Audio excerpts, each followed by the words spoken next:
Okay, well, hello, everybody. Welcome to TESOL 2250. This is week 10, day 2. And I'm going to talk a little bit today about sociolinguistics, social dialects, and the perception of social dialects. So when we're talking about sociolinguistics, this is a subfield of linguistics, much like morphology, phonetics and phonology, syntax, and so on and so forth. Sociolinguistics is often its own sub-branch. And it focuses on how dialects change according to social or demographic groups. And in other words, how we use language differently depending on what group we're speaking with. So as we're talking about sociolinguistics, there's a couple of terms that we need to remember. And the first one is register. So when we're talking about different registers, we're talking about a different form of the language that we use in different social contexts, such as in a job or in school or at church or at home or with friends. We're using different registers in all of these different social contexts. Now, code switching is the act of changing from one register to another as you move through different social contexts. Okay, so the type of register that you choose depends a lot on your upbringing and a variety of different social factors. So let's look at some of those social factors now. Now, the first one that we'll talk about is gender dialects. There is, in a number of different languages, and there have been many, many studies on this, there's often a difference between how men speak and how women speak in a given language or dialect. So, for example, looking at just American English in the western side of the country, there have been a number of studies looking at the use of the full ing form or the gerund form, as in the word swimming, versus a clipped form of that, which is, for example, swimmin', where we don't pronounce that ing completely. And what they found is that men tend to use the clipped form a little bit more frequently than women do. Okay, and now there are other factors that come into play depending on where you are geographically in the country. The studies that I've seen before usually tend to focus on the western side of the United States, but that can be very different depending on where you are. There are also a number of studies in a variety of different languages, but looking at politeness markers. Whatever is a politeness marker in a variety of languages, we find that women tend to use a lot more politeness markers in a lot of languages, whereas men tend to use more directness markers. And this is, kind of interesting. And these are not necessarily hard and fast rules. These things have been changing actually quite a bit, where women in general may be using less politeness markers, say, than 20 years ago when a lot of studies were conducted in sociolinguistics. These are not things that, are definitely set in stone or hard and fast rules. Certainly there are exceptions to this. My boss likes to tell a story of, a young man that he knew that was in another country, he was doing a study abroad, and he found a girlfriend there in the country that he was living in or doing the study abroad in. And he learned a target language from his girlfriend, and his girlfriend had a bunch of friends that he used to hang around a lot too. And what he found is that he learned basically a more feminine style of speech than people were accustomed to. And so he could speak the language very well, but people are often very surprised because he was using a different register than they would expect coming from him. So this is kind of an interesting example of different gender dialects. And we also have age dialects. And you probably have noted this if you've talked to grandparents, for example, and they have a hard time understanding what you are saying. Well, that's an age dialect difference. Slang, for example, changes dramatically from generation to generation. And the slang that your parents used and the slang that your grandparents used is not going to be the same slang as you use. There's also, there are some grammar differences. The grammar actually changes across different generations for what constructions are considered acceptable or not. There's also changes in the sense of words, the meaning of the definition, and the acceptable ways in which to use words. So, think, for example, back to that example of ratchet. Well, that used to just be a tool that you'd use. But we usually use it for a woman that is particularly very annoying now. So, obviously your grandparents may not necessarily know that word in that sense. They probably only know the word for the tool. Another one, and this is a slight difference, is the word random. I've heard this word used a lot. I hear students say, "Oh, that's so random."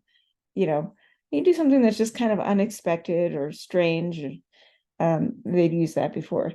Now, I was talking to my boss about this. My boss is just a little bit older than me by a few years. I've used the word random a lot, and he thought it was a little bit strange, because for him, random means numbers, like a random number. So even just in a very small age difference, there can be pretty defined differences in the sense of a word. My boss is only about 7 years older than me, and yet we don't use the word random in the same way. And that's an example of an age dialect difference.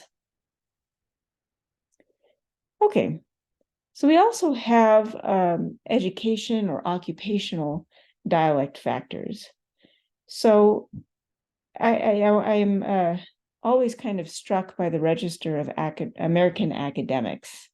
We definitely have our own jargon, our own vocabulary, our own ways of thinking and talking about things or analyzing situations using language that is very foreign to people when we go outside of the educational sphere. Now, notice I'm not saying an academic register. That means something different. An academic register is like, how it is that you would write an APA paper and what kinds of words would you use there. No, I'm talking about the register of highly educated people who work in American academic institutions. So we have a tendency to use words like microaggression a lot. In fact, I have a colleague who uses that word all the time. It's like he's looking for microaggressions. And, if you say that word in academia, everybody kind of knows what that means. It's kind of a buzzword these days. But if you're just talking to somebody else outside of it, an American university, most of the time they're not really familiar with that word so much. EDI is another one: equity, diversity, and inclusion. Equity is definitely a buzzword we use a lot in the American university culture. Another word that we use a lot is, instead of saying, for example, remedial English, we don't like to say remedial English, because it sounds like you have some sort of deficiency or, something is lacking, majorly lacking in your character or something like that. So instead we say pre-transfer level English, right? ELLs, English language learners. We don't say English as a second language students anymore. So English language learners is what it is, because they may not be second language learners. They may be third language learners or fourth language learners. And English language learners encompasses a lot of different groups depending on where you are in the country. This can be heritage language speakers, of varying degrees of bilingualism or not. So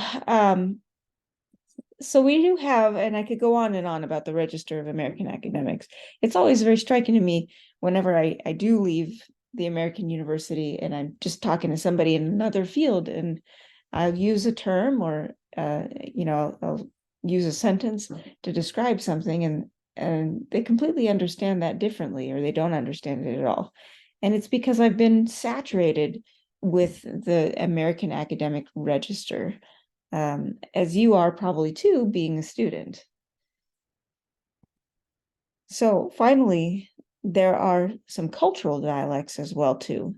And these are ethnicity or cultural group basis. They're supposed to say basis there. I missed the word. So this is kind of an interesting phenomenon here. So the example I'm going to use for this one is I used to live in Southern California until recently. And Southern California has a very large Vietnamese and Vietnamese American population. Now, because and this is in the San Diego metro region. Now, Vietnamese Americans that live in Southern California and form their own communities in Southern California, they actually start to develop their own dialect. And they have for some time. It's very specific to Southern California Vietnamese American communities. And when new Vietnamese arrivals come, they actually often have a hard time understanding these Southern California Vietnamese Americans, because this group of people has had contact within the cultural group, and they've developed their own dialect as a result. And they may live in the same city as another group that speaks a different cultural dialect, that is the new Vietnamese arrivals. But it is a very distinct dialect in a lot of cases.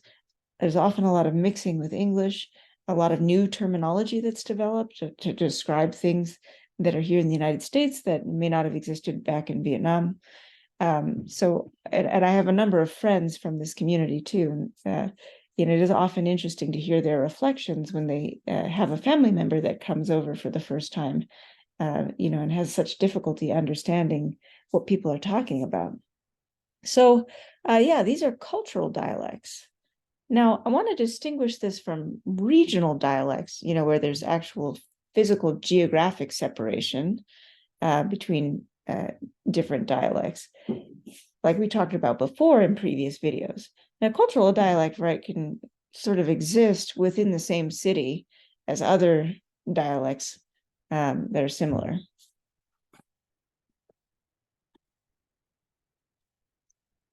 Now, people have a variety of perceptions of social dialects, and we saw a little bit of that in that video that we watched, American Tongues. Now, we can often think of some dialects as having more prestige than others. That is, they are considered more intelligent, or they're considered to be more powerful. So again, I want to, kind of point out that there's no dialect or language that's more correct or more proper or better in any way than any other dialect.